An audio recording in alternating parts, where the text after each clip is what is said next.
दोस्तों, क्या आप जानते हैं एक ऐसी सुंदर महिला जो वर्षों तक पत्थर बनकर रही? तो आइए उस कहानी के बारे में जानते हैं। बहुत समय पहले ब्रह्मा जी ने अपने तप से एक अनुपम रूपवती कन्या की सृष्टि की। उसका नाम रखा गया अहल्या।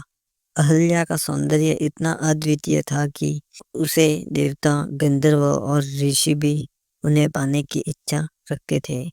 ब्रह्मा जी ने कहा, अहल्या अत्यंत तेजस्वी और साध्वी है। उसका विवाह मैं ऐसे तपस्वी से करूंगा जो उसे अपने धर्म और संयम से संभाल सके। ब्रह्मा ने अहल्या का विवाह ऋषि गौतम से कर दिया। गौतम ऋषि महान तपस्वी थे और धर्मपरायण थे। अहल्या अपने पति के साथ आश्रम में रहने लगी। वे पतिव्रता थी और पति के साथ यज्ञ, तप और सेवा में लीन रहती थी। इधर स्वर्ग में इंद्र को अहल्या का सौंदर्य बार बार खींचता था। उसने सोचा, क्यों न मैं ऋषि गौतम का रूप धारण कर अहल्या के पास जाऊं। यह विचार पापपूर्ण था, किंतु अहंकारी इंद्र ने इसे स्वीकार कर लिया। एक दिन प्रातःकाल जब ऋषि गौतम स्नान हेतु गंगा नदी गए थे, तब इंद्र ने उनका रूप धारण किया और आश्रम में प्रवेश किया। अहल्या ने जब इंद्र को देखा तो क्षण भर को भ्रमित हो गई। उन्हें लगा कि यह उनके पति ही हैं। लेकिन तभी उनका हृदय कांप उठा। भीतर से कोई आवाज आई, यह कोई छल है। अहल्या समझ गई कि यह वास्तविक गौतम नहीं है, किंतु एक स्त्री होने के नाते उन्होंने संकोच और भय के कारण कोई प्रतिवाद नहीं किया। इतने में ऋषि गौतम आए। उन्होंने अपनी दिव्य दृष्टि से सब देख लिया। उनका क्रोध अग्नि के समान प्रज्वलित हो रहा था। हे इंद्र, तूने ऋषि पत्नी पर अधर्मपूर्ण दृष्टि डाली है। तेरा तेज नष्ट हो जाएगा और तू सहस्त्र योनियों से युक्त होगा। और अहल्या की ओर देखकर बोले, अहिल्ये, यद्यपि तुमने पाप नहीं किया, फिर भी तुमने छल को पहचाना और मौन रही। अतः तुम्हें श्राप है कि तुम इस आश्रम में शिला बनकर वर्षों तक पड़ी रहोगी। सहस्त्र वर्षों तक कोई भी तुम्हें न देखेगा, न कोई बात करेगा। यह कहकर गौतम आश्रम छोड़कर चले गए।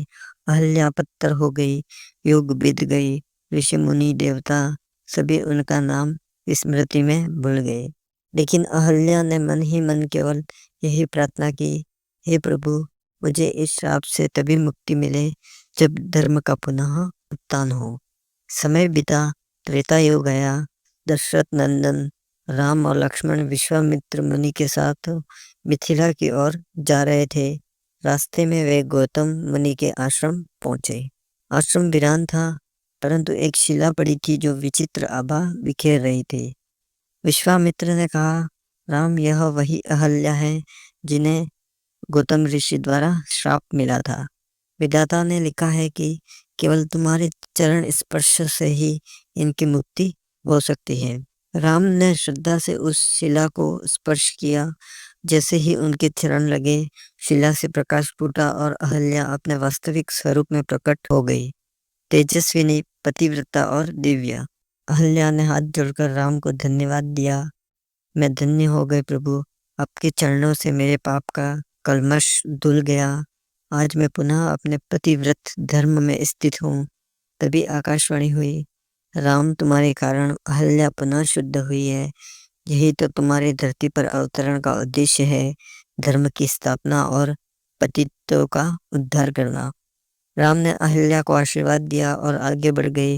अहल्या पुनः ऋषि गौतम से मिली। तो दोस्तों, ये कहानी कैसी लगी, जिसमें एक पतिव्रता स्त्री को छल के कारण उसे श्राप मिला और वर्षों तक वह पत्थर बनकर पड़ी रही और अंत में भगवान ने आकर उसका उद्धार किया।